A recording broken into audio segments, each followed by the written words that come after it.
Au tout début, c'est bien connu. Il y a la semence déposée par l'homme dans le ventre de la femme. Des spermatozoïdes par millions, un flot, un torrent de spermatozoïdes. Tous vont mourir, tous, sauf un. Pour eux, les messagers de la vie, c'est le début d'une véritable course au trésor, d'un sprint éperdu de plusieurs heures vers un rendez-vous galant, avec au bout, peut-être, la récompense du haut vainqueur et une fabuleuse promesse de vie. La rencontre avec un ovule. Agitant leurs flagelles, les spermatozoïdes progressent des heures durant, millimètre par millimètre, obstacle après obstacle. Le vagin et son acidité meurtrière, le passage encombré du col de l'utérus, l'utérus lui-même. Un véritable parcours du combattant.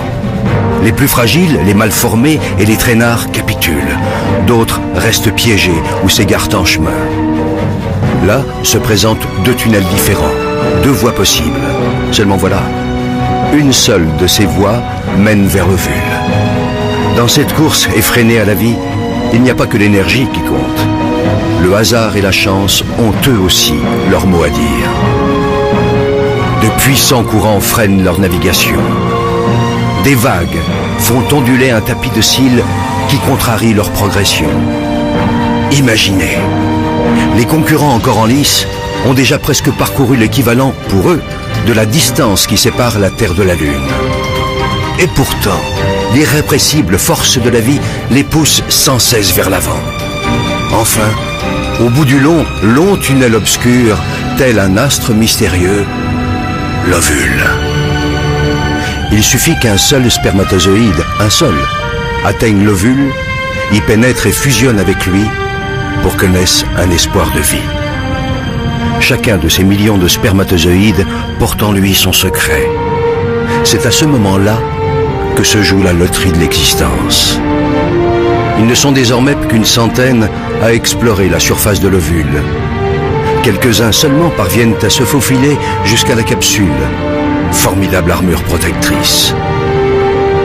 Dernière agitation, ultime frénésie. Soudain, l'un d'entre eux finit par trouver la voie. Ça y est, c'est lui, le seul, l'unique. Aussitôt percé, la carapace durcit et les autres spermatozoïdes se heurtent à une barrière infranchissable. Pour eux, le voyage est terminé. Si près du but.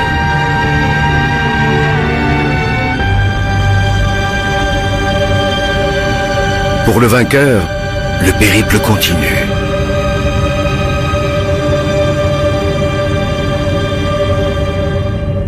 Il perd son flagelle, devenu inutile, et libère son trésor. Le patrimoine génétique de Manu s'unit à celui de Barbara. De cette union va naître une cellule unique au monde. Rêve d'amour, fruit du désir et déjà esquisse de vie. Un œuf.